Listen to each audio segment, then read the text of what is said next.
everybody, and welcome back to the Gaming Mix podcast, your official podcast from analogstickgaming.com. Of course, if you don't know me by now, I'm one of the co-owners, Jordan, and to my left, as always, is the founder of Analog Stick Gaming, Jeff. How are you, Jeff? Doing actually pretty good today.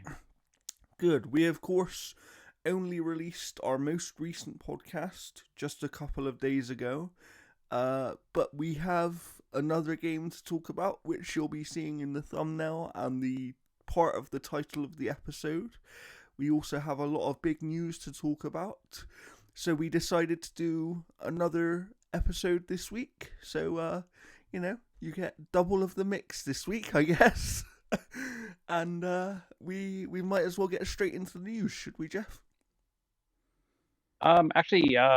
This past weekend was what is it?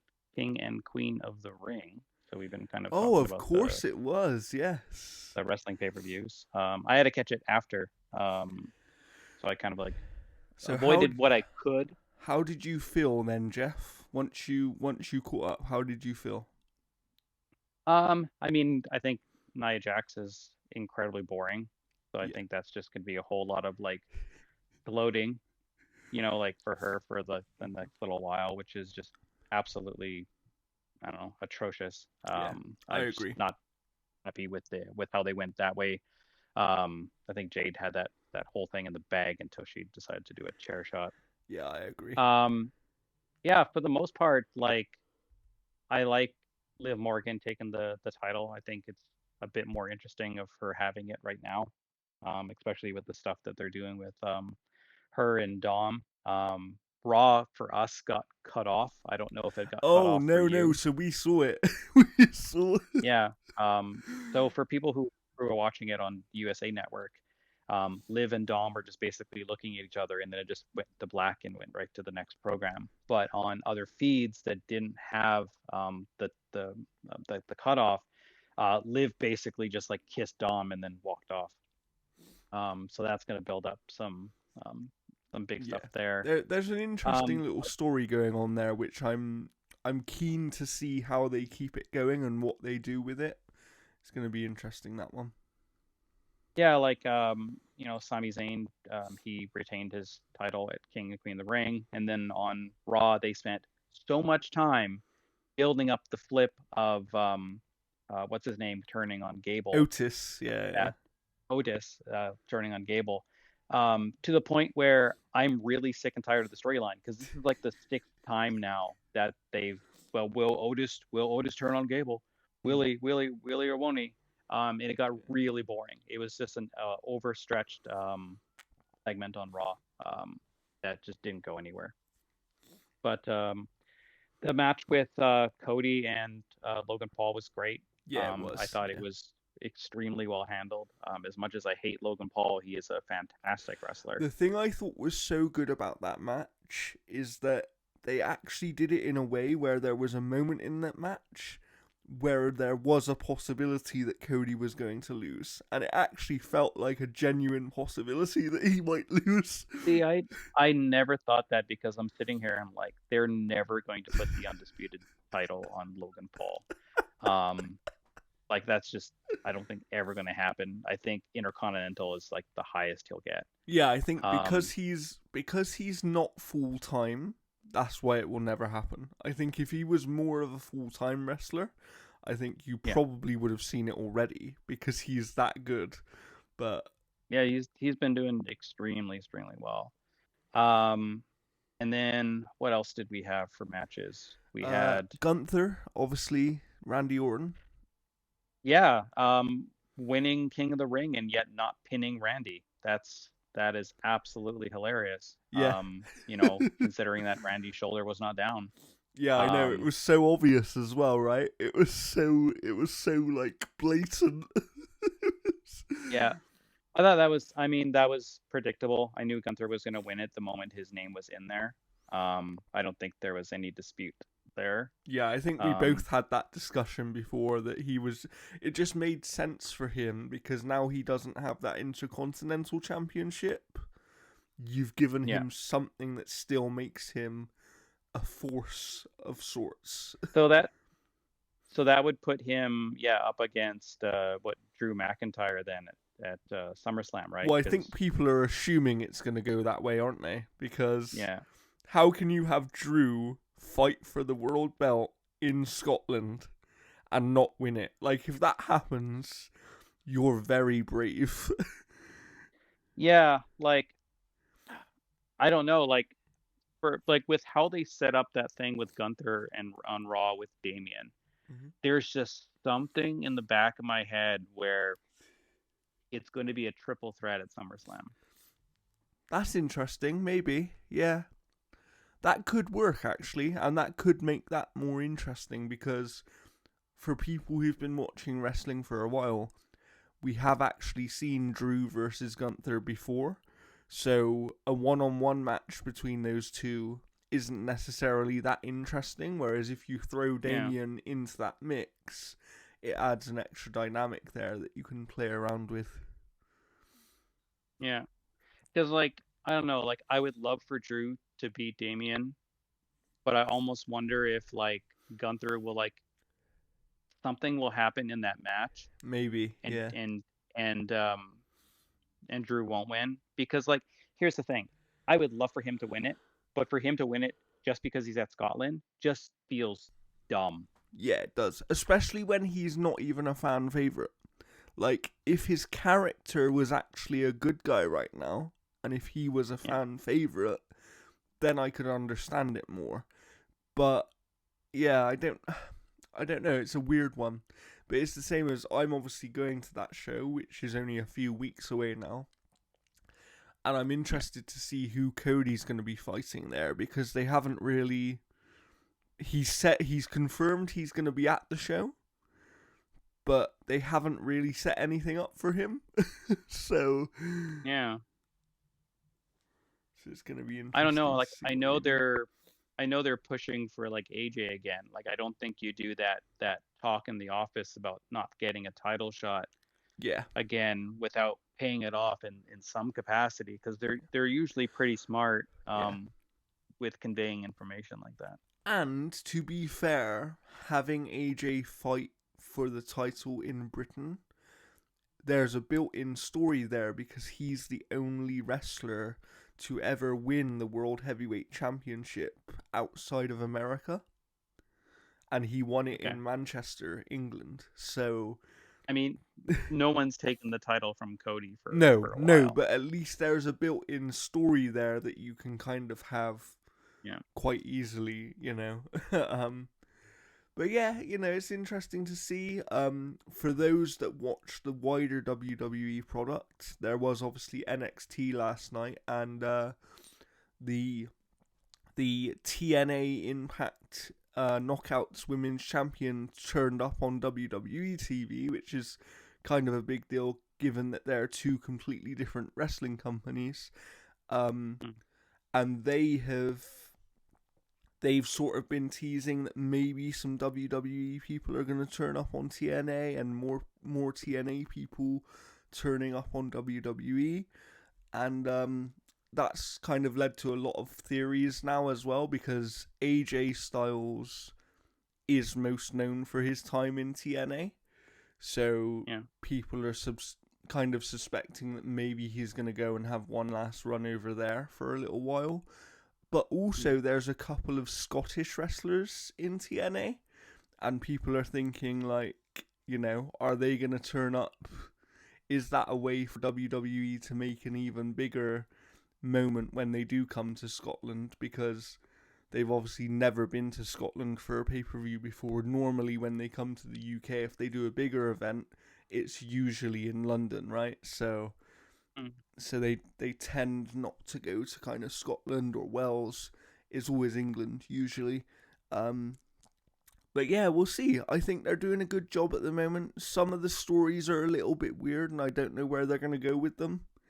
But Yeah, I thought it was kind of weird that you had Bianca and Jade's match during the pre-show. yeah, that was weird, especially given that they're trying to make Jade into a big star. It like why put her on the pre-show unless the thinking was oh, the pre-show is actually free to view for everybody. Like you can view the pre-show just on YouTube, right? You don't need Yeah. like maybe that was their thinking of Well, and like the only other thing I can think of, and like I might be just completely wrong here, because I know with like them being in Saudi, like the women pretty much had to be like neck to toe, yes, entirely covered. And I'm almost wondering if there's like a like amount of time that women can be on a program, maybe, and maybe. the pay-per-view was like, okay, if we have Jade, it overlaps. I don't know, Maybe there, because yeah, there's a lot of different we're not sure about laws. that, but they obviously do have different regulations and stuff. Speaking of women's matches, I will say I really liked the Becky and Liv match. Just what they did Yeah, it was there really good. was really good, and obviously they played that out again on Raw as well. It seems like maybe Becky's walking away for a while now, given some of her social media posts and stuff. She kind of did a post which was like, "Oh, this isn't goodbye" or something, or "This isn't the end." And I think some people are speculating that maybe she's gonna leave for a while now. But she obviously does have a young child as well with Seth Rollins, so Yeah. um, so we'll see what happens there. And apparently Seth is injured as well, so maybe she wants to be at home to help him out for a while or something. I don't know. But I like Becky a lot. She's one of my favorite female wrestlers. Yeah, I've been watching a lot of like Up Up Down Down, and then a lot of like the like couples reacts where they had Seth and Becky on there Yes, and yeah. doing all that kind of stuff, and it's super fun seeing that stuff. Like I watched the Up Up Down Down where Xavier Woods and Liv ate those like one chip challenge things, and they're just like hovering around a bucket, almost wanted to throw up because I think it was like Braun Strowman or whatever like bought them and conned them into having the chips. Yes, yeah. So yeah, wrestling's interesting. I would say that if you haven't ever watched wrestling, this is probably a good time to start watching it. Jeff obviously came back to it recently around WrestleMania time, I believe, wasn't it, Jeff? Yeah. Um, Yeah, pretty much. and you've been in it every week since, so they must be doing a good Yeah, job. like and like I've been kind of loosely like kind of like still in wrestling. Like I've been trying like the games and stuff. Like I have WWE 2K23, um, Yes, you know, yeah. and I'd love to get 24 when it goes on sale. Just because that tends to be kind of like usually what they do. Because Yeah. I'm not really in a hurry to get it, but it is nice having like the updated rosters and all that stuff. Definitely, definitely. I'd still like to see them do some sort of subscription service with that game where they just make it a live service subscription and continuously update it. I think there's a lot they could do there that would be really cool for the franchise. But speaking of video games, why don't we get into the news? Because there's quite a few big news stories this week. Yeah, so we'll have kind of two topics going on here for this one, and it all comes around to CD Projekt Red. So finally, 3.5 years after launch, no one's apparently working on Cyberpunk 2077.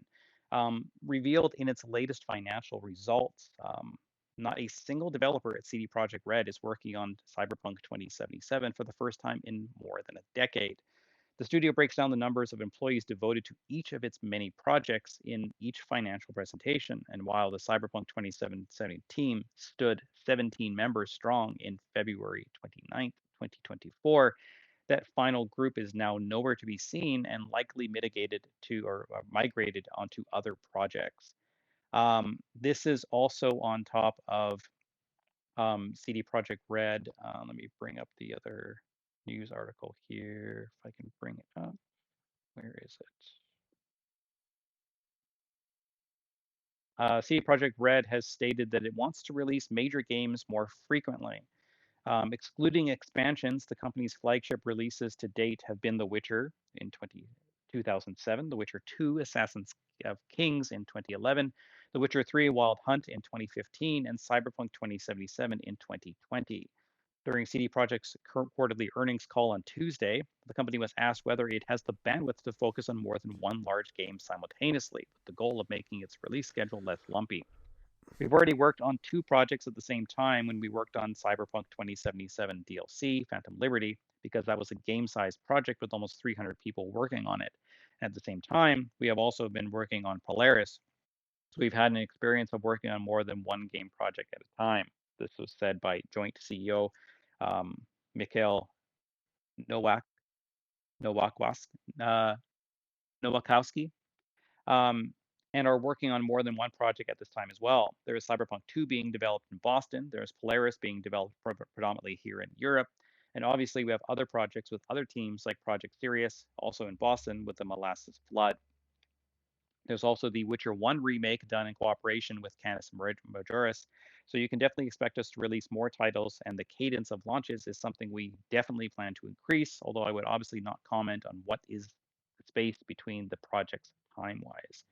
So a lot of news coming out of CG Project Red. I mean, they've been in the news for the last couple of years, largely due to a lot of negative Yeah. kind of talk, and for good reason. That company kind of threw its developers under the bus when it came to the previous gen versions Yeah, of they Cyberpunk absolutely did. 2077.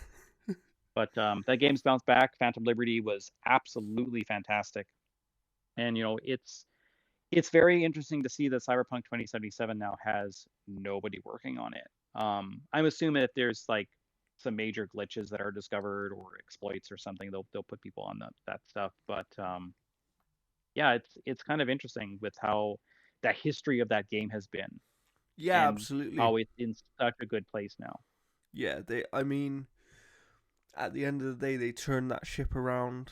They stopped it from sinking, and they've done their job, right? And I think the more interesting part for me is this thing of them wanting to release projects more frequently, because is that something like, yes, they've expanded massively, like CDPR have expanded massively over the last few years, but is that something that's going to negatively impact the quality of their actual games? Because yeah, you can say what you like about Cyberpunk at launch. I actually had far less problems than most people, and I still thought it Yeah, I was a didn't good have game at much. launch. Um but I on was the playing on whole, Series X as well because I me know as like well, yeah. last gen and PS5 was kind of buggy as well too. But Yeah.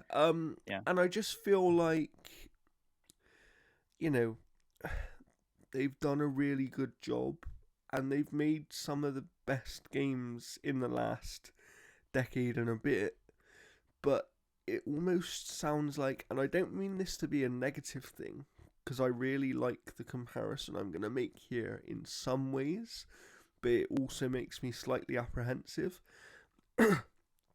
And that is, it almost sounds like they want to become Ubisoft mm. to me.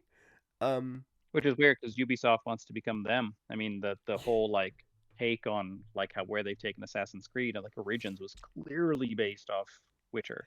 Absolutely, yeah, absolutely. Um, and look, I'm excited to see more projects from them. Of course, I am, but I'm just hoping it doesn't have a serious negative impact on the quality of their work. Well, I think the one saving grace, however, is the fact that they have a bunch of different studios working on stuff. It's not that they're taking CD Projekt Red and then diverting them into, you know, certain things. Like they still have 300-400 people working on projects and stuff. I mean, Phantom Liberty had over 300 people working on it, That's and that true. was an expansion.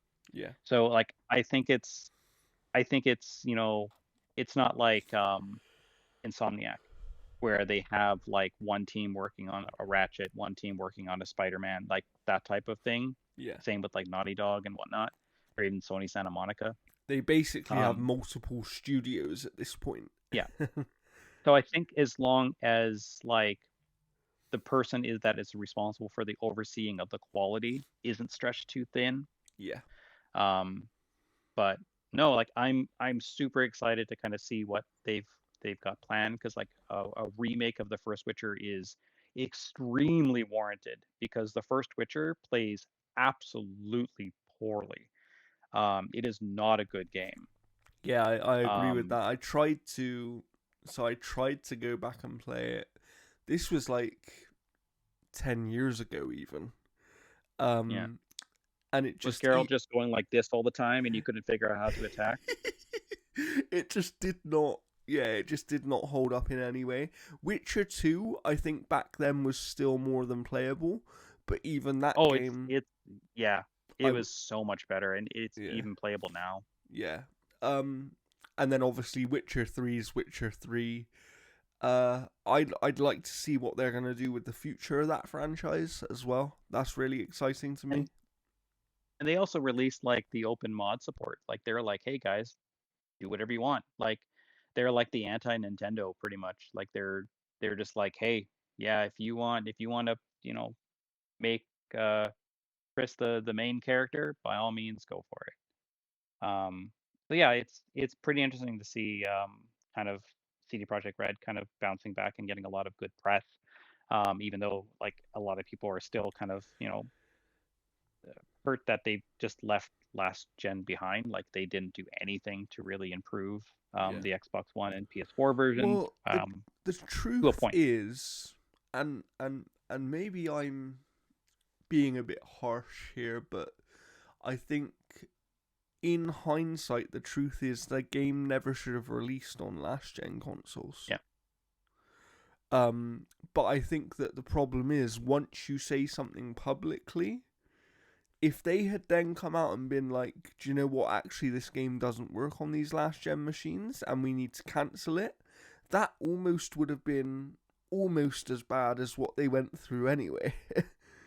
Yeah, I think what they should have did is they should have said, listen, it's like we can delay this game like crazy, or we can bring out the last gen console versions far after, Yeah, and then just have a team work on optimizing those things down, as opposed to like the parody that they were trying to do. yeah, I agree. Because like those games did run, but they just didn't run great. And I think that if they would have spent more time in the oven on those ones and just released the PS5 and Series X versions, like only, I think it would have been in a better state. But either way, like it is what it is. You kind of have to leave last gen behind, like to a certain extent. And you know, going into the next story here as well is Black Ops 6 is going to be coming to Game Pass. It's been confirmed now. There was a Yes. lot of like um, rumors about the studio being unsure about it. And I love how people are like just completely basing this on like the success of Game Pass, whether it'll fail or not, whether people buy it. Like people are going to buy it on PlayStation. I don't think anybody who's playing it on PlayStation is going to leave the ecosystem. You may get a Um, small percentage if they already own very an Xbox as well as a yeah, PlayStation. Those people might not buy it on PlayStation anymore. yeah, But this year at least, you're not going to see people jumping from PlayStation to Xbox in order to play Call of Duty on Game Pass. yeah. I mean, like that's the thing is like um, you're still going to have your sales on PS4 and Yeah. PS5 because the game is coming to previous gen consoles. I mean, why wouldn't you? There's a massive install base there. Um, but it's also going to be playable on PC Game Pass as well too. But I know a lot of people are very particular about Steam, so I Yeah. know people are still going to buy it on Steam. It's still going to So like, sell millions of copies. Like millions oh, and of course, millions of copies. of Um, course, people are like assuming that the only people playing it are going to be just playing it on Game Pass, so there's the going to be no the sales. And this is why I actually saw someone, I think it was Brad Sams, who is a well known person that writes about Windows and Microsoft and all this kind of stuff. And Yeah, on Twitter, he sort of did some rough maths, and he basically said, in a worst case scenario where they lose every single sell of the game on Xbox, which wouldn't happen, to yeah, make up that money they effectively need 11 million subs. They need to gain 11 million subs on Game Pass for 1 month. So, in theory, if Game Pass grows by 1 million subs and you can keep those people in Game Pass for a year, you've done your job. And that's why I think that a lot of people just aren't doing basic maths when it comes to Game Pass stuff. And it's like, yeah. this game, okay, putting it on Game Pass, they might lose again, worst case scenario, they probably lose 300 million in sales, right? But Game Pass costs, I think it's $16.99 per month for Ultimate, which you'd have to have if you were going to play COD online anyway, because you need online, right? So $16.99. If you get if if they get even 50% of the people who play it on Xbox to sign up to Game Pass to play it, if you grow by 3 million subs, that's going to be a lot of money, because Yeah, there's still like a lot of people that have kind of done that like conversion thing for a couple years. Like I kind of wish I had done that before I did that deal kind of had expired, because I'm doing month absolutely. to month because they Yeah. don't do yearly memberships anymore. Um, but yeah, because there's some people that are completely signed up until 2027. Yeah. Um, I think but yeah, mine like that's I think I'm good for a while, cuz I did actually, so I had a card, I had like a special membership card that lasts for so long. Um and that eventually, if it runs out, then I'll renew, but I'm good for a while, luckily. Um but yeah, I don't know, like I think that people who were expecting this not to happen, I think we're jumping to a lot of conclusions about Game Pass not being successful just because it hasn't grown very much in recent times. But the truth of the matter is, Game Pass is still a massively successful service, and if yeah. it wasn't, they wouldn't be doing this. Like, they wouldn't be doing this if they didn't think it was worth doing. That's the truth of it. So Like everyone is saying like Game Pass is not like profitable. Like it is profitable, but at the exact same time, like there's a reason why like movies, like they'll spend, $200 million making a movie, but they'll almost spend that same amount marketing it. So like Game Pass is in a lot of ways marketing, and it has shown that a lot of Game Pass people will buy a lot of games because you do get discounts off a lot of stuff when games are about to leave the service. You can get a discount off those games. So there's Game Pass deals and sales all the time. So that there's more there. Like for me, like I play games on Game Pass like all the time throughout the month. So like I make up my money considerably, yeah, and like it's to me it is an absolute no-brainer for yeah. people who have an Xbox. Realistically, if you have an Xbox at this point, and I'm not trying to be overly negative to anyone, but I think you're silly if you don't have Game Pass. Yeah, like at least see a lot of people are like calling it the welfare pass and whatever like that. I'm like, summer child, like where were you when renting was a thing? Yeah, I know. Like and you had to give those games back. Like, right? So Yeah. like I don't know, And like the for other me it's thing like is, I love the service. it's like, I think that there's still, I think there's still a lot of people who don't really understand what Game Pass is. And I think we forget this a lot of times, where because we're part of the very tuned in audience who know things and Yeah. keep up with the news, I think we forget that there's potentially tens of millions of people out there who are a lot Well, more casual, that don't even really understand what Game Pass is. yeah, see, and the thing is, like, for me, like, Microsoft has done kind of a piss poor job in explaining it. Not so much reaching out and marketing and stuff like that, but when you put an ad that says like over 100 games available on Game Pass, there's literally like 400. Put a proper fucking number on what you're selling for Game Pass. Like, don't undersell it. Don't say like over 100 games. Like, say nearly 400 games available for 16.99 a month. Like sell it and advertise it properly. Like I think that, that's the thing. that's that's why Call of Duty might make a big difference, because Call of Duty being day one on the service might be the thing that makes the casual audience take more interest in it, and pay more attention to it. Because I remember a few years ago explaining it to my brother, and he was sort of like, well, that's too good to be true. And then he was like, but if I get that, I've also got to get Xbox Live. And I was like, no. I was like, it literally includes Xbox Live. I don't think they did a very good job of explaining that. I still don't think they do a good job of explaining that. I think some people Yeah. think you have to have both, and that puts Yeah. them off.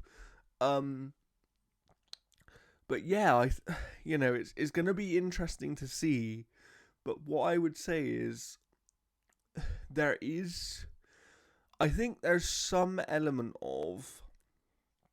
I'm not saying Game Pass is massively successful, but I do think there's some element of people think it's not successful because they think that Game Pass subscriptions has to pay for everything that Xbox and Microsoft do in gaming. And the Yeah. reality is it doesn't work that way. If you look at Starfield, for example, we know that on Starfield they had the biggest single day rise in Game Pass subs in the subscriptions history. They announced that, right? Oh yeah. And Call of Duty is like 7 times the release of what and not Starfield is in and regards and to not only public that, but my perception. point is, Starfield still sold 4 million copies on Steam, and I guarantee you, it still sold a few million copies on Xbox as well. Because there would Yeah. have been people that just bought the game instead of, do you know what I mean? Like, and Yeah. the other thing is, some people that are subscribed to Game Pass will still buy certain games because they'll go, Yeah. no, I want to own this one forever. Or, like, for example, for me, one of the things I did a few years ago was with Forza Motorsport 7, where they couldn't offer it on Game Pass anymore for licensing reasons. But leading Yeah. up to the licensing ending, they were like, but we're going to put the game on sale, and if you buy it, you will always have access to it. And they put it on sale for like £7, and it was like, so then I just bought it. It wasn't a big deal. It wasn't a problem. Like, I think Yeah. that, I think that companies like that have to find an alternative for that licensing stuff to keep the games on the service, like just swapping out to like either royalty free music or whatever, or just like removing the soundtrack in a certain way. yeah, for sure, Or there's got to be some sort of or solution. yeah, I'm because game interested to preservation see. because of licensing is just I dumb. Before we move on to the next story, what I am interested to Sure. see is now that they're doing Black Ops 6 Day 1 on Game Pass, there's a few things. One, is it going to bring more players than ever into Call of Duty? Because are there going to be people who wouldn't normally buy it that are now going to try it out? I can imagine that sort of happening. Um, Especially for some people that maybe in the past would only buy it for the campaign, and then they sort of felt like, do you know what, I actually can't justify the purchase just for that, but now they're going to play it Yeah, because that was me it's, with last year's. yeah, Like when I heard that the campaign was like 3 hours, I'm like, I'm not paying $90 for 3 hours. no, precisely. I'm interested in that, and then the second part is, I wonder when they're going to have the moment of all of the old Call of Duty games are now on Game Pass. Like, is that going to come at the showcase? Is that going to come? Um, I think that will be something announced at the showcase. Whether it comes with it, I don't know. But I think it'll definitely be a talking point that there will be a Game Pass trailer. Because they'll want to make a big moment of that, right? You would Yeah. imagine. so so I'm interested to see Actually, all of I that don't think it'll come at the showcase. I think it'll come at the Call of Duty event after the afterwards. showcase. Yeah, yeah, yeah. That makes sense. That makes sense to me. I'm quite interested in this Call of Duty. I'll say I don't know what it is, but something about this Call of Duty gives me a feeling they're going to have a good single player campaign, because all of the teasers and everything so far seem to be hyping up the single player element of the game. um, Yeah. so I'm interested to see what they do with that for sure. But we do have a lot more news to go through, so why don't we get to the next story here? Yeah, so I got two kind of quick ones here, more just kind of like updates.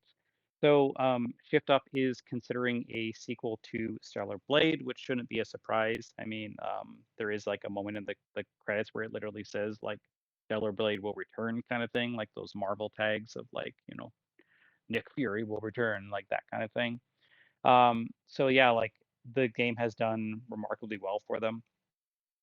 They were on, there's a public filing on the Korean Composite Stock Price Index that indicated that ShiftUp was considering a PC version of Stellar Blade as well as a sequel.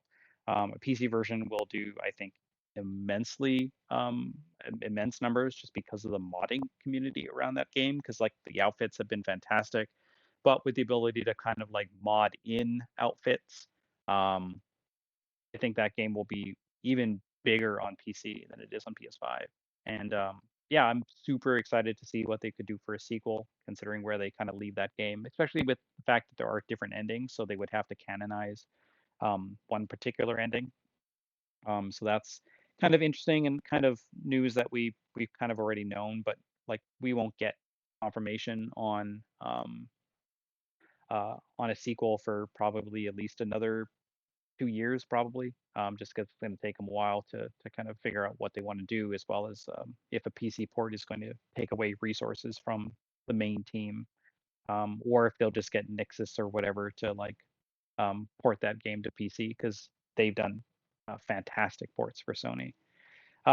Next quick news as well too is apparently the next Doom game is going to be called The Dark Ages.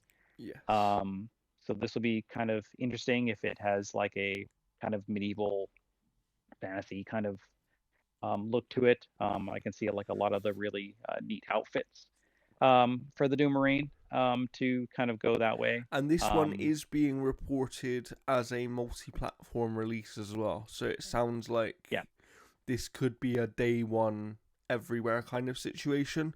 Um, that does make sense to me though, because Doom, you know, is a beloved franchise, but it's a smaller franchise, and it's a franchise where the most recent Doom games have been on PlayStation. So I don't think it makes any sense to keep one random Doom game off of PlayStation kind of thing.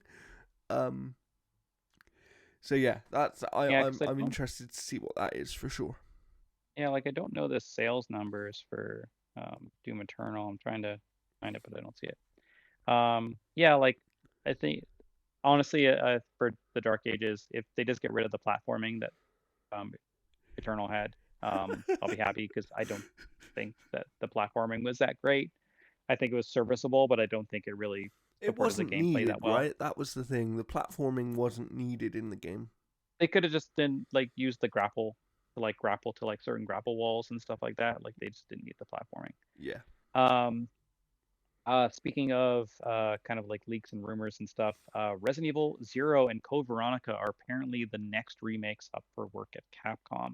So, according to a Twitter report by Duff Golem, who has said remakes of Resident Evil Zero and Code Veronica are in development right now, IGN apparently can collaborate that Zero and Code Veronica are indeed the next two remakes scheduled to release. Capcom has yet to comment on reports, but obviously they're not going to. Zero launched on the GameCube back in 2002 as a prequel to the 1996 original. The event basically stars Rebecca Chambers, who fans of the series definitely know, as well as Officer Billy Cohen.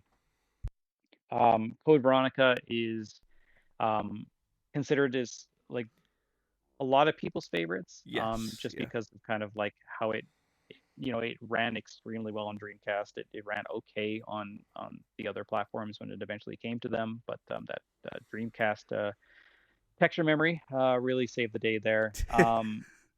And yeah, like it has Claire Redfield, and it is really really solid. It's one of those games that I think needs the remake treatment. Like those two need the remake treatment more so than almost any of them, I'd agree with that. just Yeah. because again, like they're on older platforms. They are the old style gameplay as well too. And I think the other thing is Capcom at this point have proven that they know how to do a very good remake, because they'll Yeah, make changes it, where necessary, but they don't completely change everything, so the essence stays the same. Um, Yeah, and I, and yeah, go on. I'm assuming that the main team is going to be remaking Code Veronica, and the Resident Evil 3 team is going to be working on Zero. I would That's assume my so. guess. I would assume so. Um, but like, because like Resident Evil 3 remake was good, it just needed, I think, beefed up content to not make it as short as Resident Evil 3 originally was. Yeah, and I I think think they that just need to that's the take one more jumps. downside. That's the one And they downside of cut, the way they're choosing to remake these games, right? Is that they're not adding significantly to them, really. yeah, yeah, like I don't know. I'm super excited to kind of see those games, especially like whatever the timeline in terms of like releasing them will be. Yeah. Whether or not we'll get like both of them announced at the same time, I don't know. I mean, we seem to get a Resident Evil game at least once a year at this point for quite a while now. So I wouldn't be surprised to see one announced soon and then maybe come out Yeah, Zero I early think to be next year. announced first. Yeah, I would imagine so. Um, Yeah. yeah, and at that point, like I think you kind of have to remake one again, Yeah, you probably do, right? right? Because if they're doing all of these remakes, I think And that people it do to, like to the give them a first one modern as take. well. People like the first Resident Evil. So, Yeah, I just can't do the tank controls anymore. Like yeah. I've tried, and yeah, it just doesn't work for me. Not anymore. Speaking of survival horror, Silent Hill Transmission announced for May 30th. It's going to give game updates, a deeper look at the film, and as well as new merch, because that's what everybody wants in a event. Um, so they're going to be showing off. Here, see, the first Silent Hill transmission took place on October 19th, 2022, and included big reveals as to Silent Hill 2 remake, a spin-off from No Code Studios called Silent Hill Townfall, a narrative-driven spin-off set in 1960s Japan called Silent Hill F, the immersive project called Silent Hill Ascension, and the movie titled Return to Silent Hill. So we're probably going to get new looks at all of this stuff. I think we're going to see probably actual gameplay for Silent Hill F now instead of just that cinematic trailer. I know that live action Silent Hill game, um, it looked like complete ass. I watched Super Eye Patch Wolf play it, and like he was really into it because of how bad it was. Like it is unbelievably bad. It doesn't even really feel like Silent Hill until you get to like those scary moments. Like all the character stuff is just really a pain to watch. Um, but no, I'm excited to see more of the Silent Hill 2 remake, just because I want to see if Bloober Team actually has it to kind of release, because like their games are good, but Silent Hill coming back after all this time, it can't just be good. Like it has to be great. I agree. And I don't know if Bloober Team really has it in them, but it is the inspiration that's kind of like catapulted their team into what they are now. So like I'm excited to see kind of what they do with that, because it's definitely going to be a passion project. Mhm. Um and Um yeah, I I have some breaking news. There is going sure. to be a state of play tomorrow at time of recording, so 30th of May, Oh, so Jeff Grubb was right.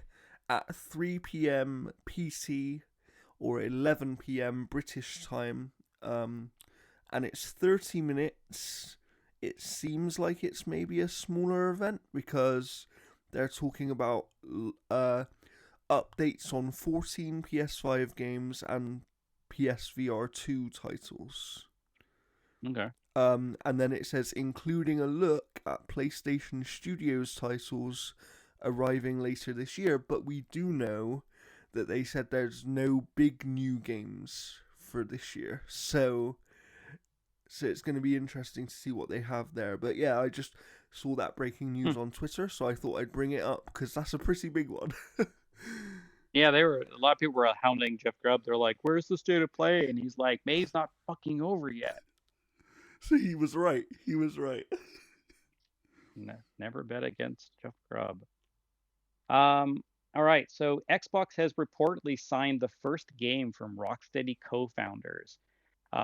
So, according to Exputer, who claims that the London-based 100 Star Games is working on a AAA single-player adventure game powered by Unreal Engine 5. Microsoft is said to be financing the project, which can be initially expected to be released for both Xbox consoles and PC.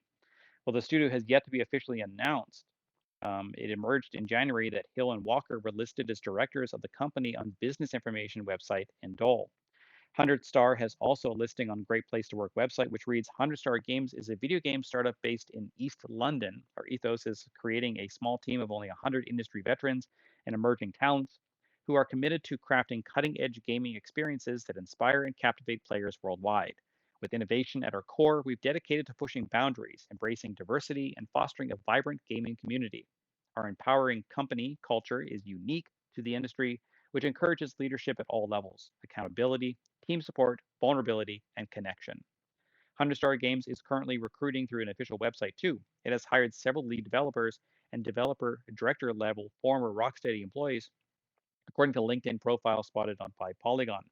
Hill and Walker, who were formerly both employed at Argonaut Games, founded Batman Arkham Studio Rocksteady in 2004.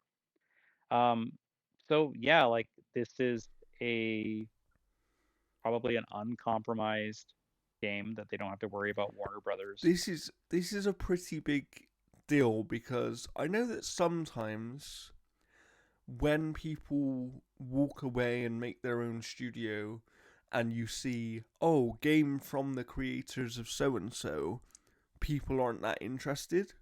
But when it's Yeah, literally the founders of the original studio with, and I believe this was reported somewhere, they have 20 former Rocksteady employees, many of which are leadership roles on those games. When you've basically taken that level of people with you, you're going to create something very good in in most cases. can you imagine them creating a Daredevil game for Xbox? Oh, don't say that, Jeff. Don't say that. Because that's exciting. We'll see. I think that it makes sense as well for Microsoft and Xbox to pick up the publishing rights here because outside of Epic, they probably have the most expertise with Unreal Engine 5, considering that they've made all of their first party studios, apart from Bethesda Game Studios, use the engine pretty much. Yeah, and this is also Microsoft's attempt at fixing the mistake of turning down a Spider-Man game. Yeah, absolutely. So it's going to be interesting to see what they're making for sure. Um, yeah, I'm quite intrigued. I wonder when we're first going to hear about this thing because obviously the two founders left Rocksteady in 2022, so they have been sort of building this studio for at least the last 18 months or so. Um, so it's going to be interesting to see how long it actually takes to hear the first sort of confirmation of whatever this game is that they are working on. Yeah. All right. Speaking of another new studio, Amazon Game has announced a publishing deal with Maverick Games for a new driving game from former Forza Horizon developers. The unannounced game will be a narrative led open world driving game for PC, PlayStation 5, and Xbox Series X and S. Maverick Games was founded in 2022 by several of the core team behind the critically acclaimed open world racing Forza Horizon series, including studio head and creative director Mike Brown, former creative director of the former Horizon franchise. We founded Maverick Games with a clear vision to build a developer first studio that would foster an environment of creativity and risk taking. This approach empowers our team to produce the most exceptional work of their careers, and ultimately, that means we are creating a game that our players are going to fall in love with. Without giving too much away, I can share that the team here is buzzing with excitement about our game, and we can't wait to share it with the world. Um, so the game will be written by Jamie Britton, co-founder of the British TV series Skins. Other developers include executive producer Tom Butcher from Horizon, as well as F1 All Stars, CTO Matt Craven from the Forza Horizon series, as well as Grit and Dirt. You have Gareth Harwood, also from the Forza Horizon series. He also worked on the Fable reboot for a little while. audio director Fraser Strachan from the Forza Horizon series, art director Ben Penrose from the series as well as the Fable reboot, and visual designer director Ellie Marshall, who is also part of Forza Horizon 3, Just Cause 3, and Dirt. So it says that it is a narrative-driven driving game, and that just reminds me of what the crew attempted to do with telling a story, as well as having the driving. So I hope it's going to be better than that. I think they're going to Um, go down the route of something like Driver. Do you remember that franchise? Um, yeah, I can see them doing something a bit more like that. So I have a little bit of insight here because I have spoken to some people at the studio because I just know, obviously being in Britain, I know a few developers, and I have spoken to a few people. And one of the things that I heard was the team the team effectively felt like they had reached the pinnacle of what they could do with the Horizon franchise, and they wanted to do something slightly different, and that's why they walked away from Microsoft, because Microsoft obviously wanted them to keep doing what they were doing, right? But there was also more of a focus put on Fable at Playground Games at the time. So it's interesting to me that pretty much the entire leadership from the Horizon franchise has moved yeah, over to Maverick Games at this point. Um, I think that gives you some indication of at least you're going to get a very clear vision, because they had a very clear vision for what Horizon was, yeah, so they're going to have a very clear vision for whatever they're doing here. Um, I think the writer is an interesting one because Skins is a very popular UK TV series, which is centered around kind of teenagers and young adults and the problems and issues they face. Um, so yeah, I'm intrigued because narrative-driven driving games is not something we get very often, and it's yeah. not something that's always done very well. But when it is Although done Wheelman well, is probably my favorite of those because that was super fun. You could like body check with cars, and you had Vin Diesel. It was great. yeah. So I am interested to see, and I'm, you know, at the end of the day, to a certain extent, I'm pretty sure that even if the narrative side of it doesn't work, we know this team can make a great driving game. So it's going to be interesting to see what they come out Yeah, with for sure. because the narrative stuff in Forza Horizon has been just like cringe. Yeah, Like them talking about like the car culture type of like chatting and stuff like that has just been yeah. not great. But that's why I think maybe this new writer who actually has Yeah. TV writing experience might help them significantly with that stuff. So, I wonder if it'll be episode based. well, Like that I would don't be mean like interesting. I don't mean releasing like a Telltale game. But the I actual mean story could be each episode chapter, based. like Asura's Wrath, for example, was Yeah. like episode based, Hmm. you know. It'd be interesting to So, see. I'm not surprised that Amazon have picked up the publishing rights, because they are making a play for being a bigger force in gaming, as we've seen with them having yeah. the rights for Tomb Raider and stuff like that as well. But I am surprised. Like, I'd love to know if Microsoft had a conversation. Do you know what I mean? I would love to know whether there was a conversation of, yeah, you've gone independent, but we'd still like to Yeah. publish your game, because we're seeing them do that with Toys for Bob, right? They let Toys for Bob Yeah. go independent, but actually they're still going to publish their game. So, so Yeah. yeah, it's a strange one, but I am looking forward to it. As a fan of the Horizon franchise, I'll certainly be keeping a keen eye on what this team do, for Oh, sure. for sure. All right, our last news topic, unless the industry decides to give us any last minute things. Sony has removed an interview with Neil Druckmann due to what it calls significant errors and inaccuracies. So last week, Sony published an interview with Naughty Dog designer on its website in which he was quoted as saying that the next title could redefine mainstream perceptions of gaming. However, Druckmann took to social media to claim he never made such comments and published what he claimed to be an unredacted words in full, suggesting that Sony's version was heavily edited to the point where context was lost. In editing my rambling answers in my recent interview with Sony, some of my words, context, and intent were unfortunately lost, Druckmann wrote, before providing a full transcript of his answer. A message on the Sony Group portal now reads, in re-reviewing our recent interview with Naughty Dog's Neil Druckmann, we have found several significant errors and inaccuracies that don't represent his perspective and values, including topics such as animation, writing technology, AI, and future projects. We apologize to Neil for misrepresenting his words, for any negative impact this interview might have caused him and his team. In coordination with Naughty Dog and SIE, we have removed the interview. Although it's not uncommon for corporate comm teams to edit quotes for clarity and brevity, it's unusual for the subject of such a comment to publish their original unedited words. Last year, Druckmann suggested Naughty Dog would reveal its next game closer to its release than had previously been the case, in a bid to combat work-life balance issues that arose from announcing when it was working on too soon.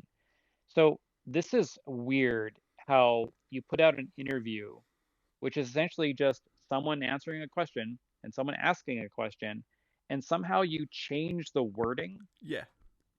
Like, you basically so changed it to say what you wanted it to say.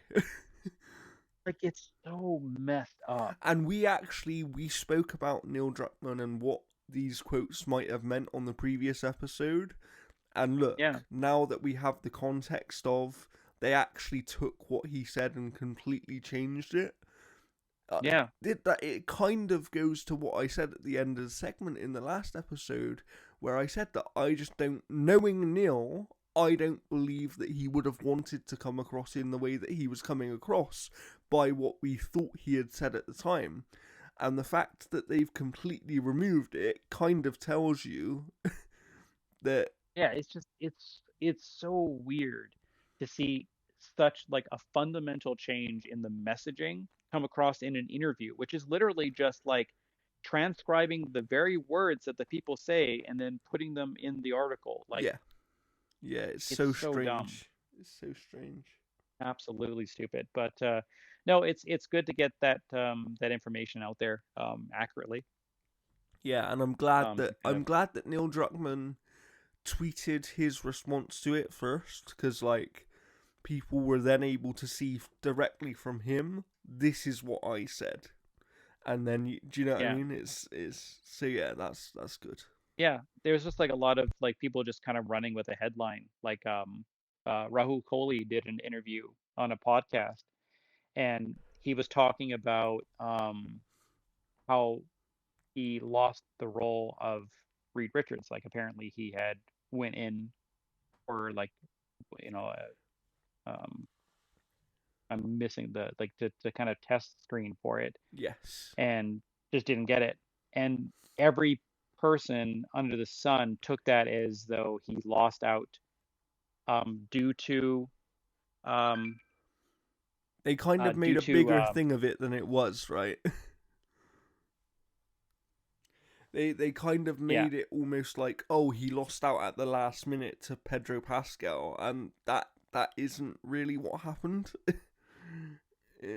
That's like, I think his words were taken out of context. And that went around for quite a few days as well. So because I even shared something about that, because I would have loved to have seen Rahul Kohli play that part. I think, you know, he's a good actor. And I would have loved to have seen what he would have brought to the part. But, you know, I think let's try and not take people... let's not take their statements out of context. He cleared it up on Instagram as well, saying, like, you know, like, people just completely took it out of context and stuff like that. Like, he didn't lose the role to someone, he just didn't get the role, and they ended up like continuing to look for people. It wasn't like he had the role and then they decided, oh no, we're going to go with Pedro instead. And I think that's the way that some people took it.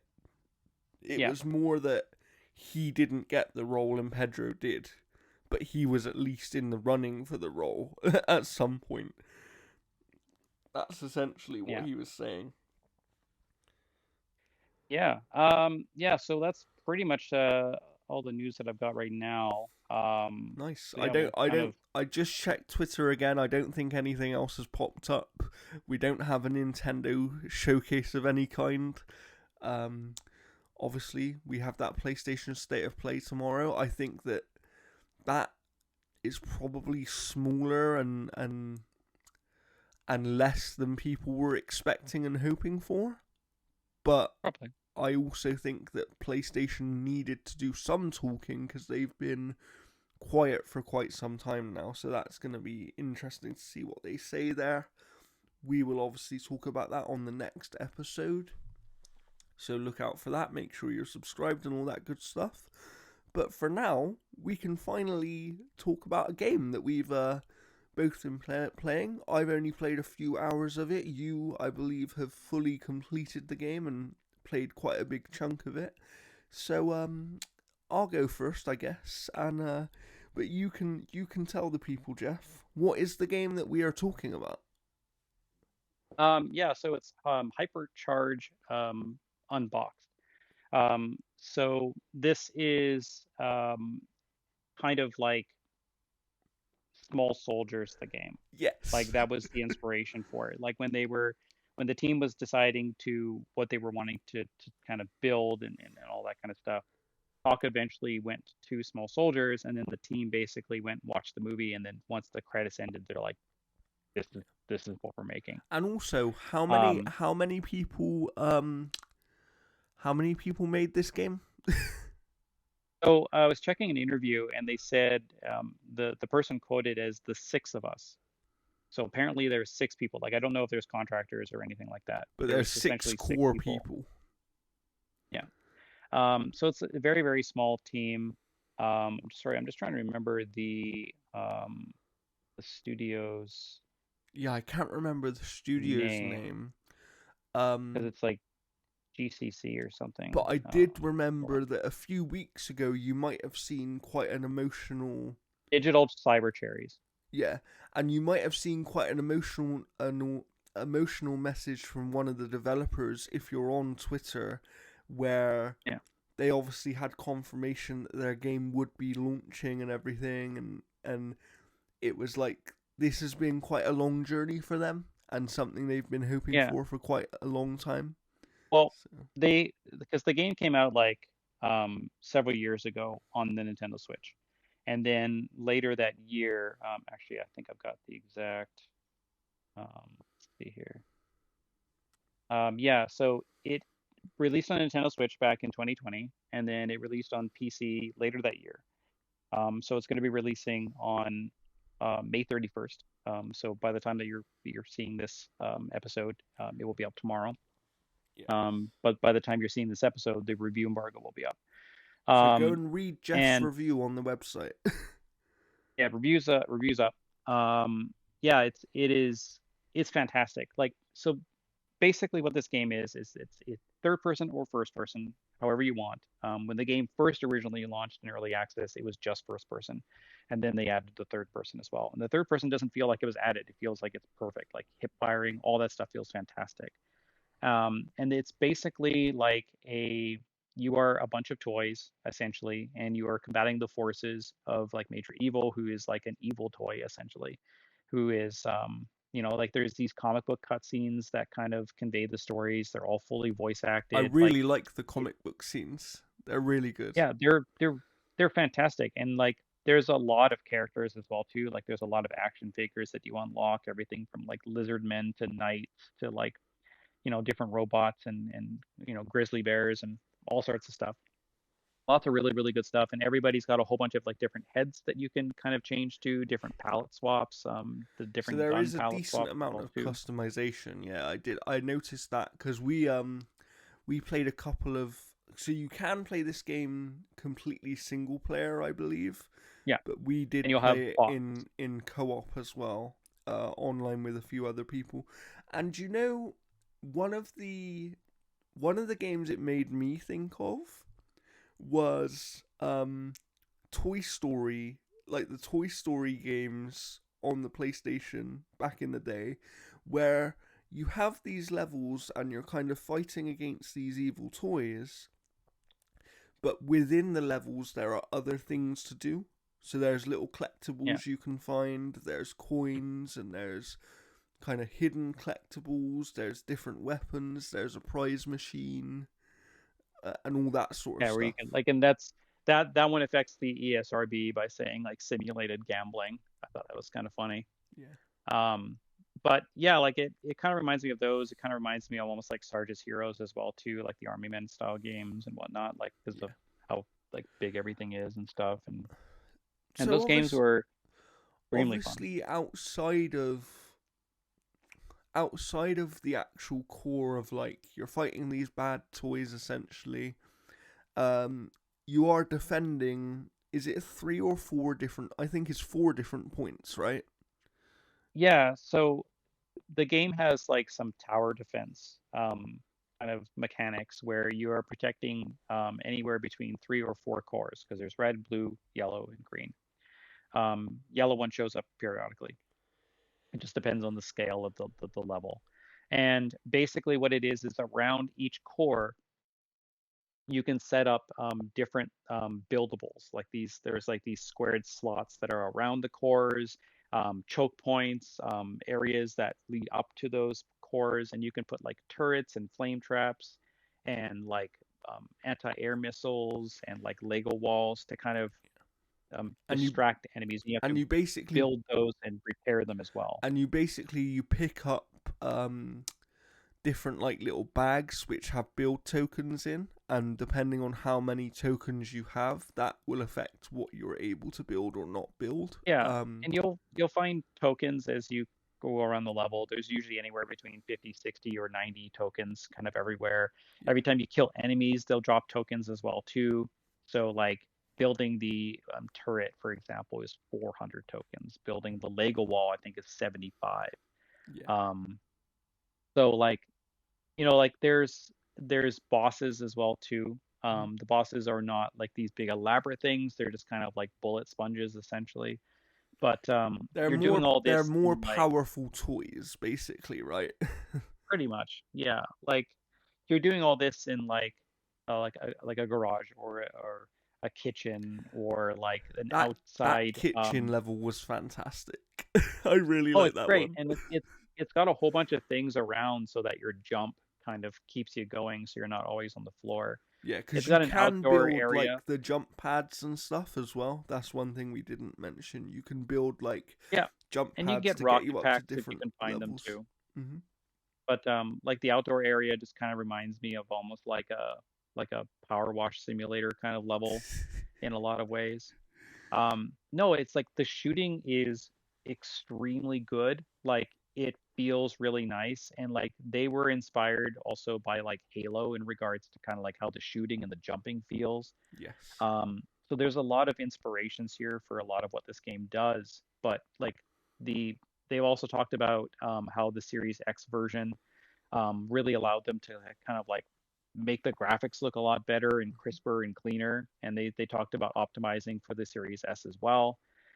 It's sort of weird that there's a Switch version, but there's no Xbox One version, I think. That is a little strange, yeah. And they also talked about in an interview with I think it was Xbox Era. I can't remember. Don't quote me. Where they talked about how they were also going to be bringing it up to PS4 and PS5 at the end of the year, which makes me wonder if they're going to bring out an Xbox One version, or if there is one and I'm just unaware of it. Um, but like this is a fantastic game. It's got online multiplayer like as well too, so you Yeah, have a so you whole bunch have of different versus modes. as well as co-op. Yeah, Yeah. I so know there's about you were saying that oh, that go on. stuff feels a little strange though. It is. Um, it's not that like the modes themselves are fine, like because you got a bunch of like different multiplayer modes, but um, multiplayer maps generally have a symmetry to them, and these ones don't. Like they're literally just the levels that are the 15 or 18 levels that you're going through and playing throughout the game, those are Yeah. used in the multiplayer mode. So they're not symmetrical So really they're in that almost way. too random to suit the versus style of play, Yeah, like basically. I I tried the versus mode against like bots and stuff like that, and it seems fine. It's not my favorite part of the game. Like for me, like the meat of this game is the PvE stuff. Yes. Um, Yeah. and like again, like even the PvP stuff is fine. It's extremely good. I just don't think the levels support it as well as they could. Hmm. Um, There are but also a no, like couple of strange mini games. yeah, there's like a tank game and then like a Beyblade kind of game and stuff like that. And I Yeah. think that those guys are they're buried in the menus as well too. It's in the extras. And they're also only local multiplayer, which is weird. Yeah. um Well, I mean, I think you can take them online. I'm not 100% too sure on that one. But there's no bots for those particular mhm. modes. Yeah. One level in the campaign as well is where you're just fighting a T-Rex. Like that's all it is. It's just one little area and stuff, and all the other toys around are just like cheering on and stuff like that. So it's like a like battle drone kind of thing. But no, like the shooting's really good. You got a lot of really good guns. The laser is just pinpoint accuracy amazing. You can literally hit Um, people across the map. Is great.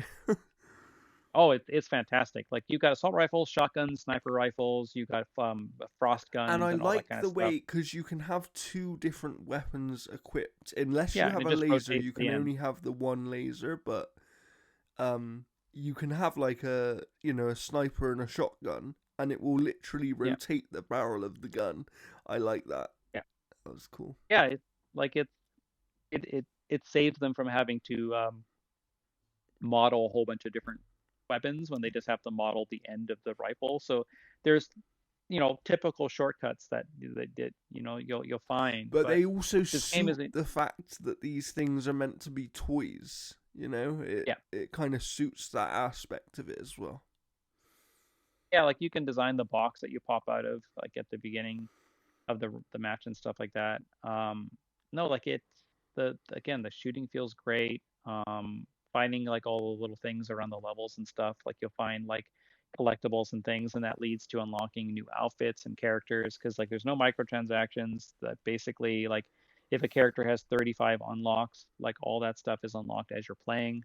Yes. Um, there's different medals that you can award. There's I'll tons, like tell you each what. level has probably about a dozen If objectives to they do. if they ever get a Small Soldiers DLC for this though, I'm buying it.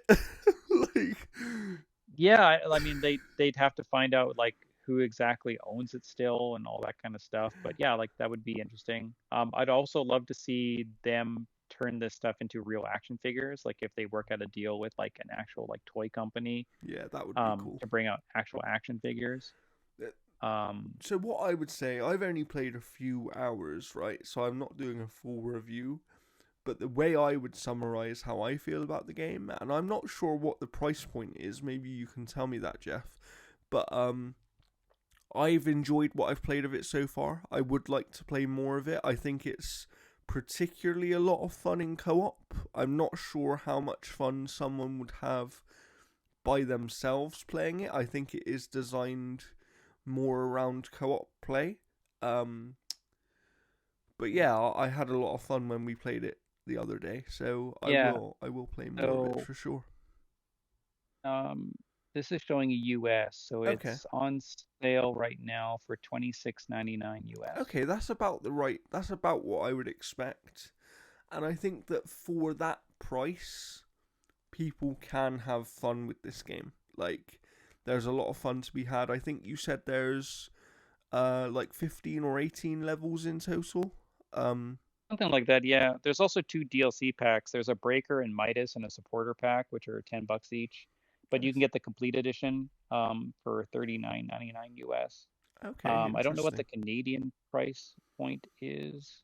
Um, Xbox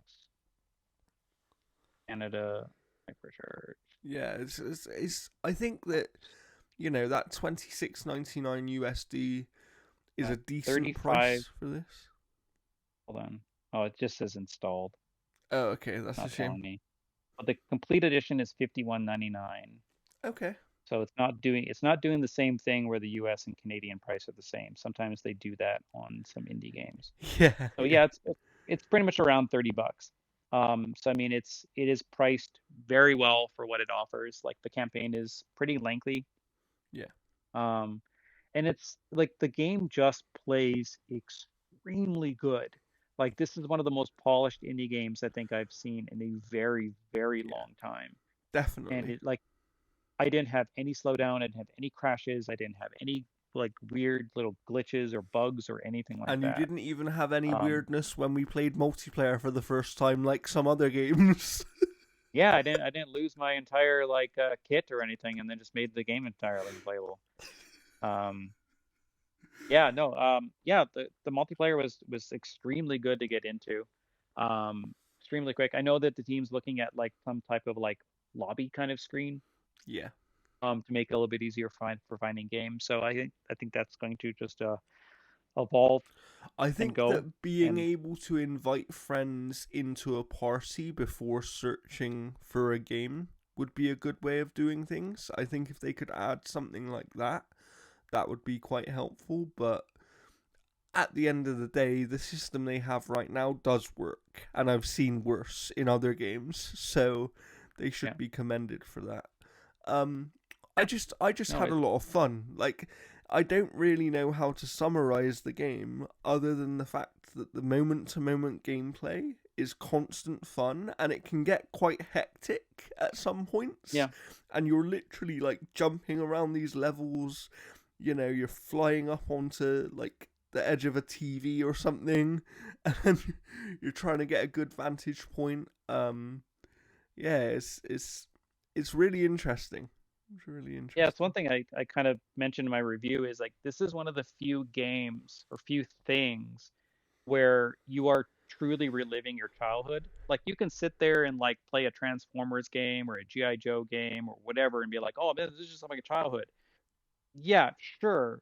But playing with action figures as a kid and then having them Everyone's go done on that. adventures and Yeah, slamming them together and all that kind of stuff, that was a lot of people's childhood. So being able to do that exact thing essentially in a video game is the purest form of reliving your childhood. It's not just sitting there and watching Thundercats Saturday morning and then watching a new Thundercats series. Like hmm this is literally like playing on the imagination of when you were a kid, yeah. and it does it extremely And I well. think that's why in my head the comparison I went to was Toy Story, because Yeah, it feels very much like playing those Toy Story games back in the day. yeah. No, there's a lot of inspirations here, but yeah, like um, Small Soldiers was definitely Yeah. like the go-to kind of headspace of like what this game kind of feels like, especially with like ripping out of the When you're package breaking and out all of the that, being box, able to yeah. play store. Yeah, like all that stuff's really neat. And like I like the aesthetic of like the blueprint thing when it fades in and out of certain things and stuff. Like it's Yes. literally like a blueprint. Yeah.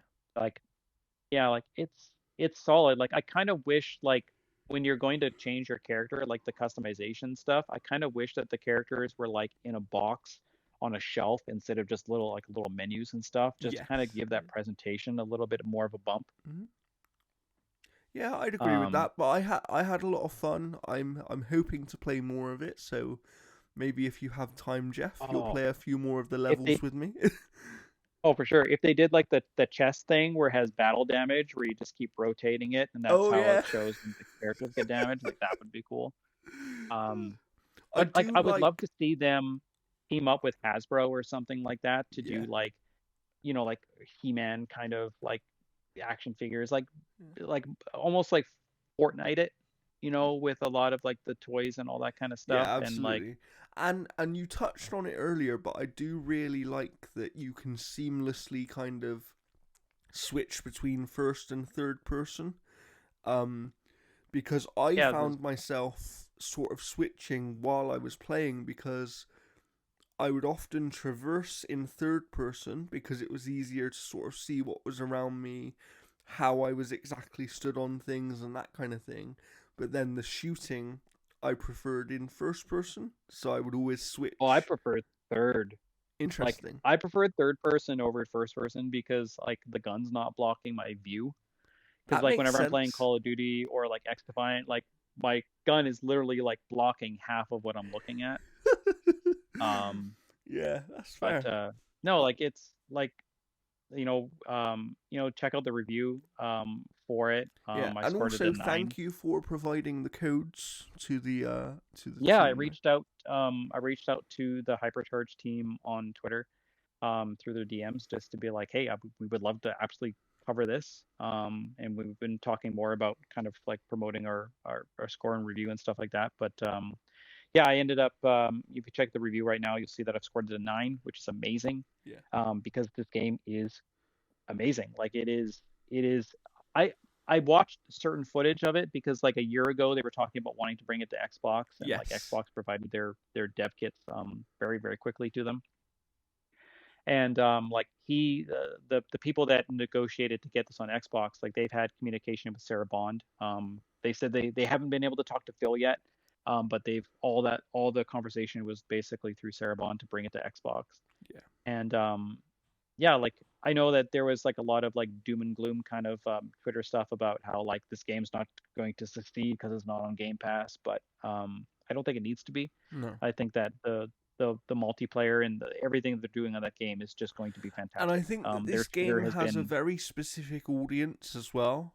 That is, yeah I'm going to yeah recommend this one, for example, to my brother who has young children because they will love this. It is yeah, and there's people that have been tweeting out to the developer and stuff saying this is the first game they've ever pre-ordered. wow, that's crazy. So like yeah, like they've been getting tons of people just like flooding it. So like this game's going to do well. Yeah. This game is going to make them an absolute ton of If you're money when on it launches Twitter, go and tomorrow. give the devs a follow as well because they are a small dev team and this is a big passion project for them. So, go and give them a follow, kind of stay up with their journey and all that kind of stuff. Because yeah, we both like Yeah, this game. I've only played a bit of it so far, so obviously I can't review it in the way that Jeff has, but you can go and read his full review on the website now. And yeah, I think we've been playing a few other things that we'll also talk about. But I'd have to say that like the second we stopped playing Hypercharged the other night because we played it a bit before Monday Night Raw, um, I wanted to play more of it. So that's a good sign. yeah, it's so fun. Like there's some amazing levels. Like there's one where you're outdoors in the backyard and then these missiles like launch and then they drop like these like little like um, trackers, and Mhm. you have to run, grab the tracker, and then throw it away. But you have to run and take it to like the things that pop the missiles so that you can kill them.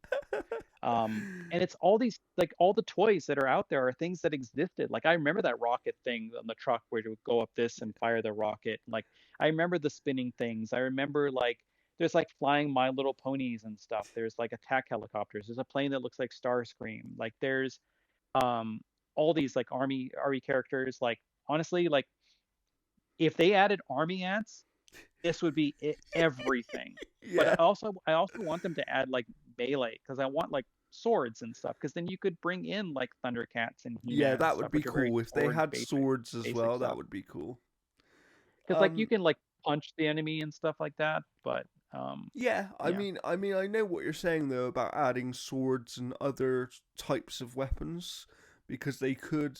There's so many different. This game has the potential, if they and I can want to make the slide right when you're running. deals, to essentially become for action figures what Fortnite is for video game characters. You know. Yeah, like there's a lot of promise for what they're kind of doing, and like like th- this is the type of game that like you could almost do like a Toys for Bob type of thing, or a Toys to Life type of thing, where like you buy the action figure and it comes with a skin, and then you basically enter that code into the game or something like that. Yeah, Like yeah. there's little things and stuff like that, but I don't know, like this it's such a amazing debut entry for a team It is. It to create a really game that is. is so fun and so polished.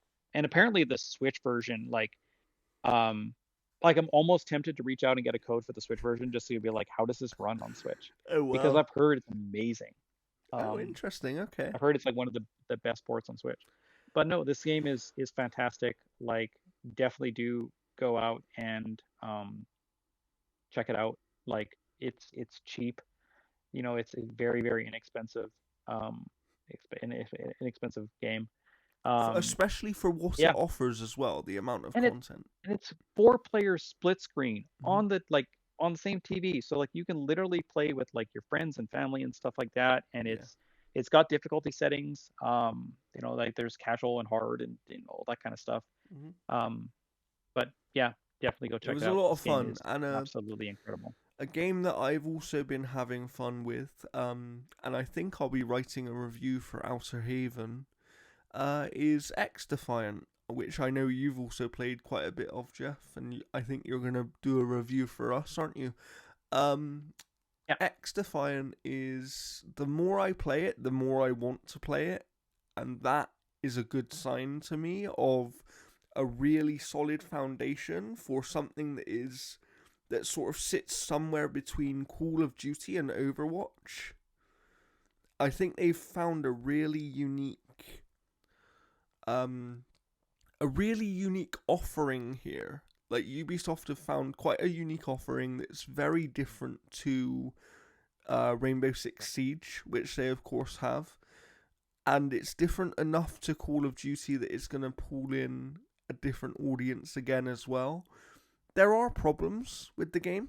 I think there are, it has a somewhat limited amount of modes and content right now, and I think other things need to be slightly improved.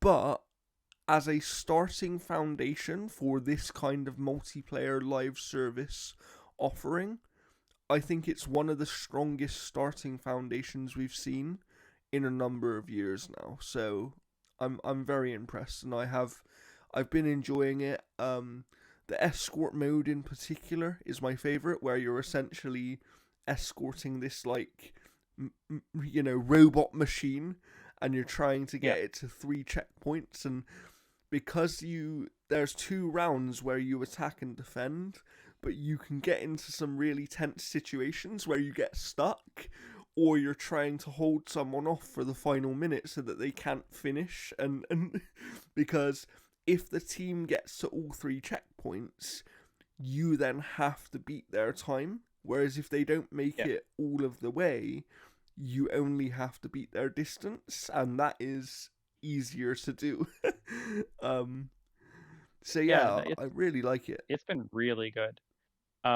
Like this, so XDefiant essentially what it is like they've taken like Ubisoft properties from like Watch Dogs to um Ghost Recon to like Far Cry as well.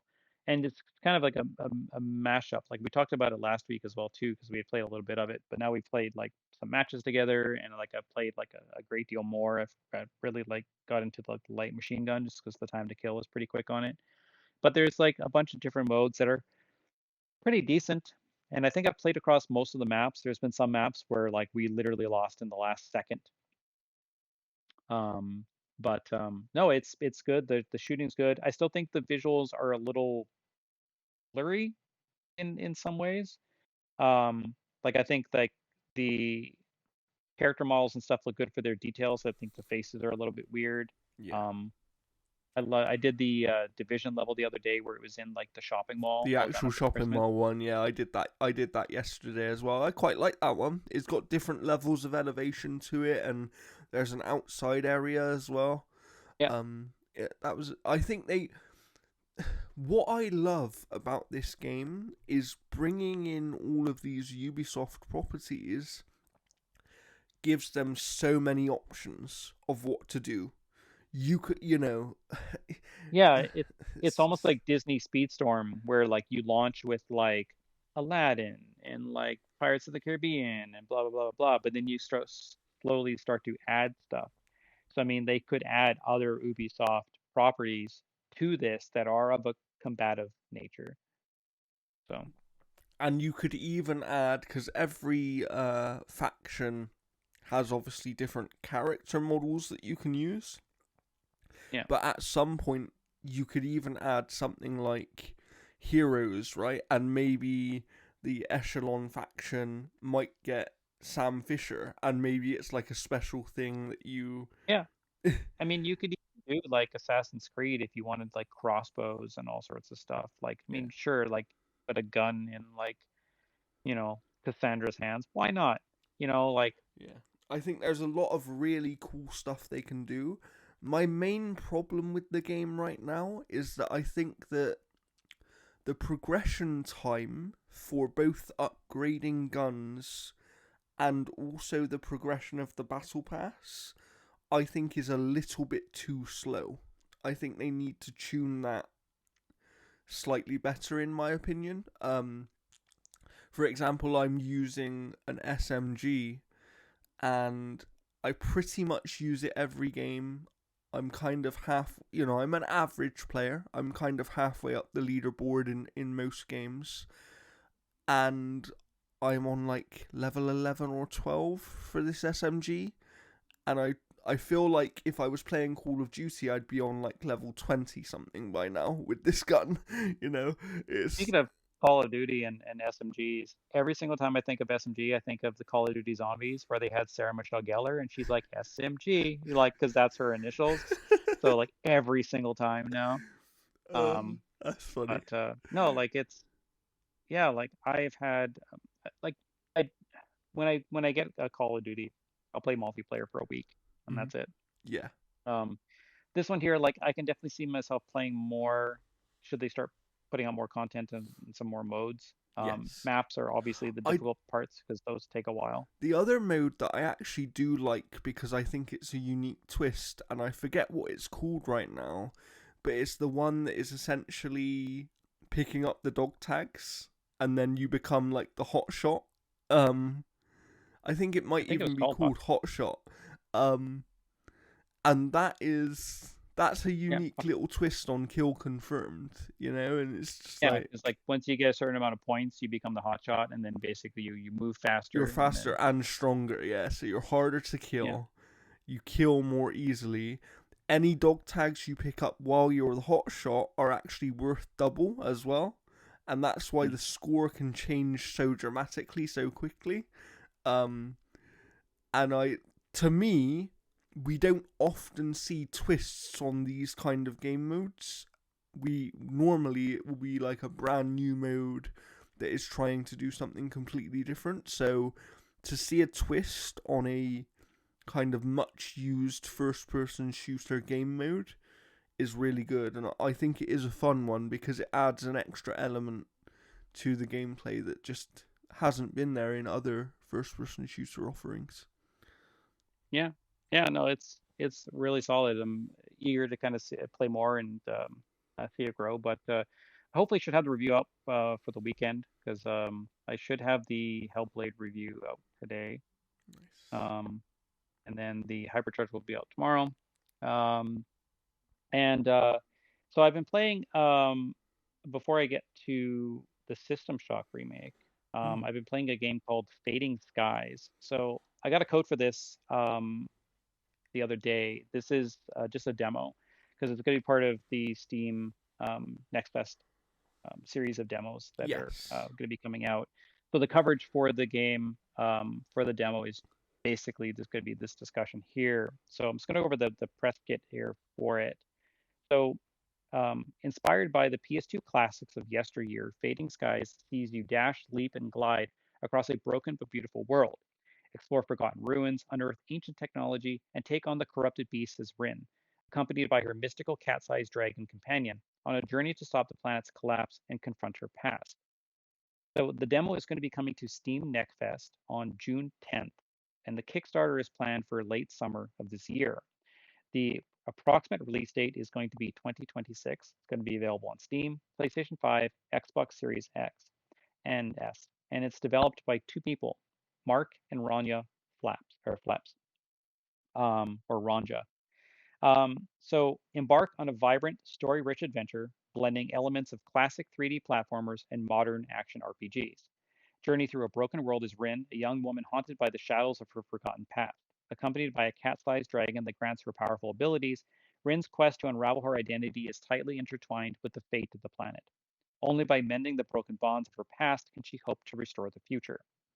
Traverse a seamless open world of vibrant meadows, treacherous mountains, serene forests, and thundering canyons. Ominous ruins and secrets are waiting to be unearthed around every corner, harboring the stories of lost civilizations, remnants of their ancient technology, and traces of your missing memories. So I've played through the demo. Um, the, right now, the the demo is a good representation of what you're going to be doing in the game.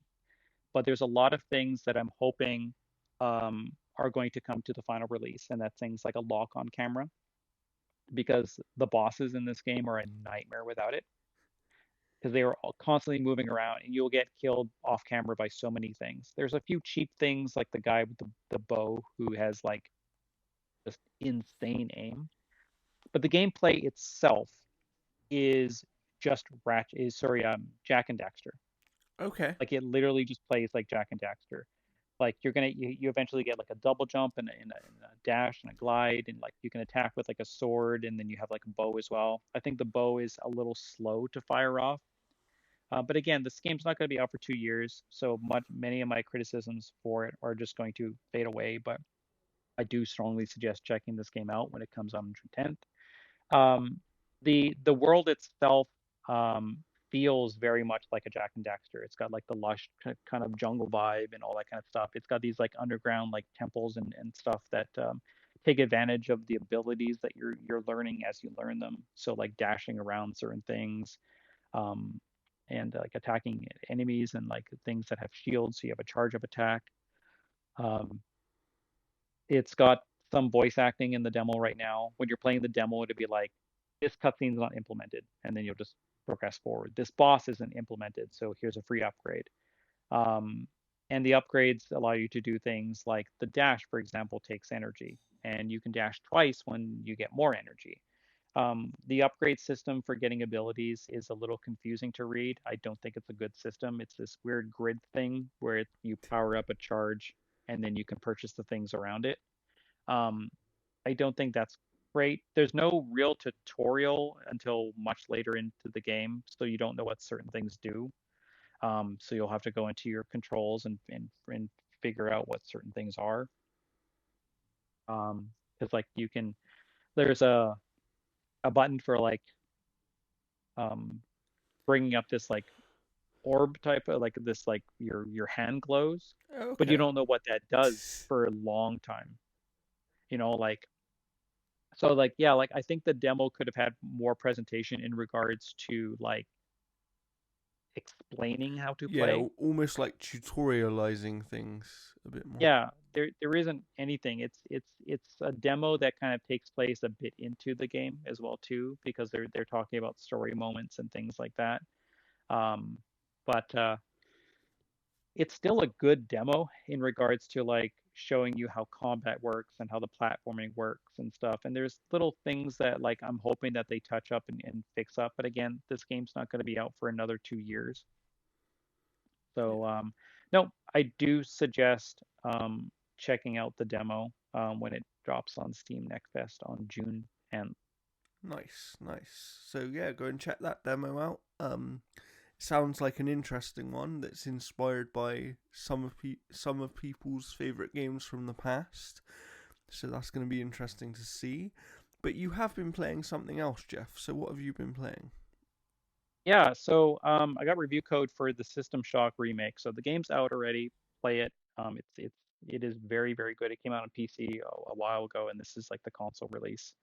Um, and I will say like I love the gameplay, but the story isn't catching me. Like it's not grabbing me pretty much. Like there's like some type of like weird rogue AI thing that is like looking to destroy humanity and stuff, and like um I destroyed the laser that was going to target Earth and all that kind of stuff. So it like the story stuff.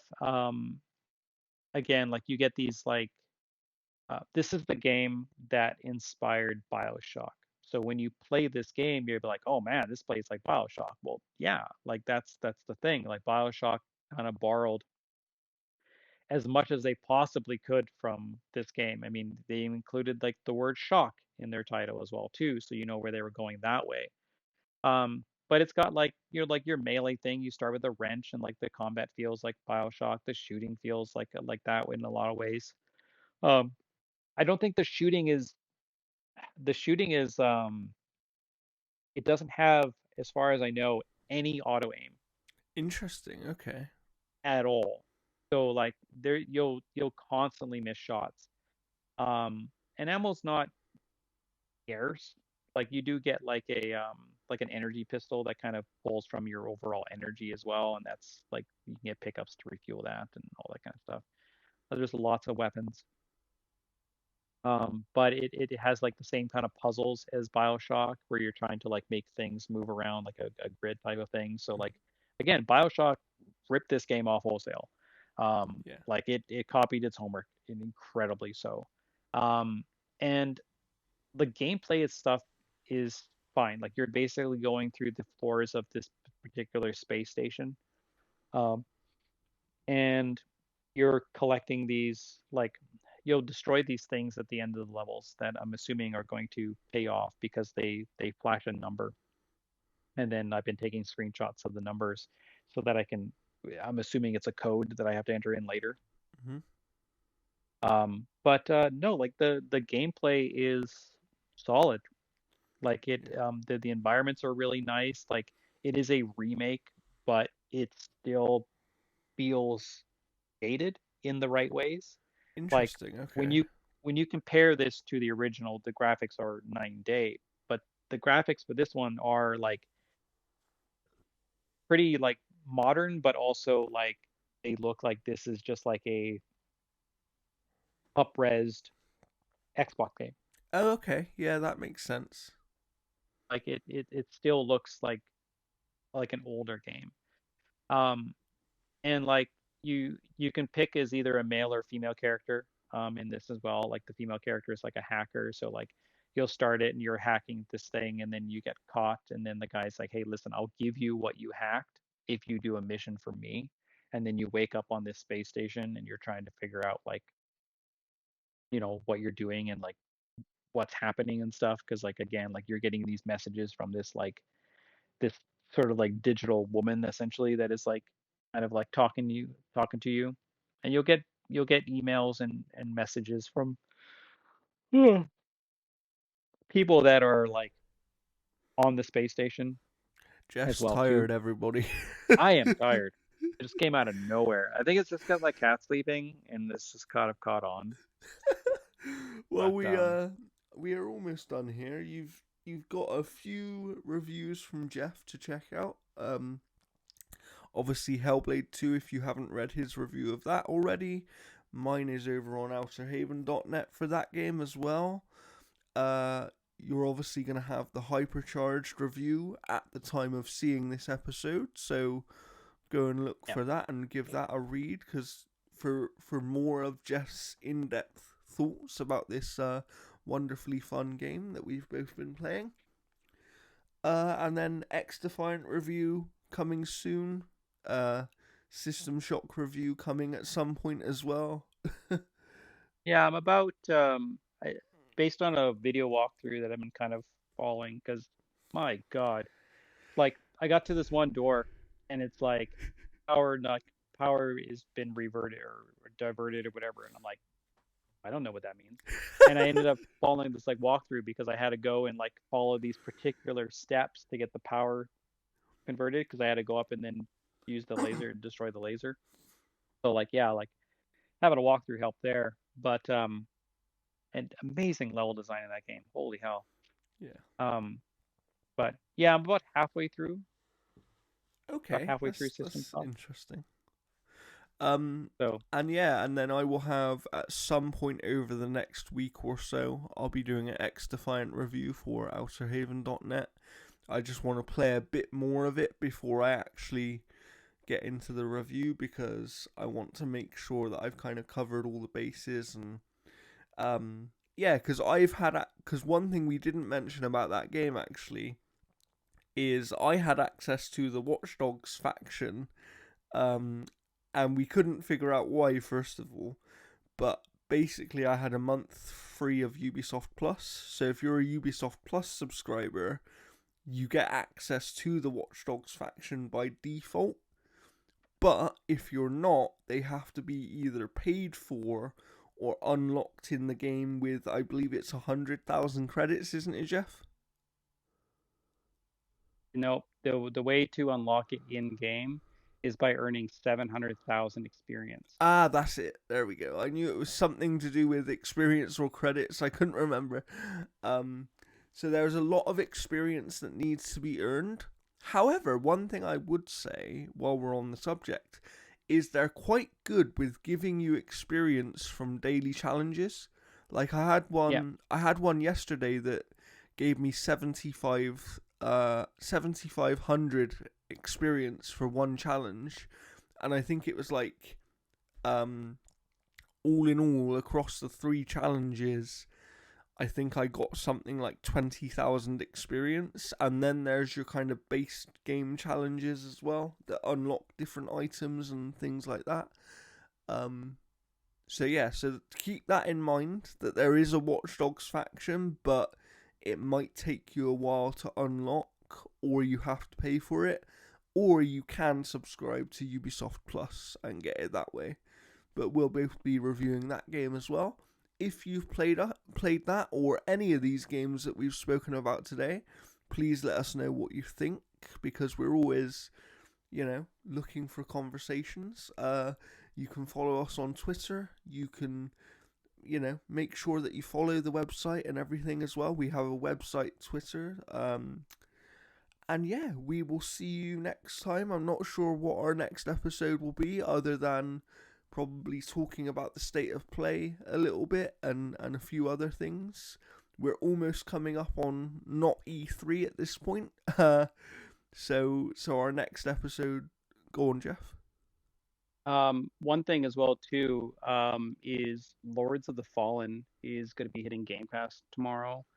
Oh. Definitely do check that game out. It is super fun. The co-op is fantastic. But yeah, it's going to be hitting Game Pass tomorrow. Nice.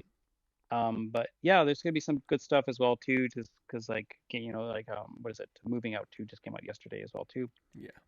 But yeah, Lords of Fallen is going to be hitting Series X, PC, and Cloud tomorrow. So definitely do check that out. And That's you one can I've check our heard a review lot for of it as good well. things about. Jeff's reviewed it for the site. I'm gonna check it out for sure when I've got a little bit more time, once I've got this X-Defiant review out of the way. Yeah. But yeah, there's lots of good things coming up. Let us know, what you're looking forward to.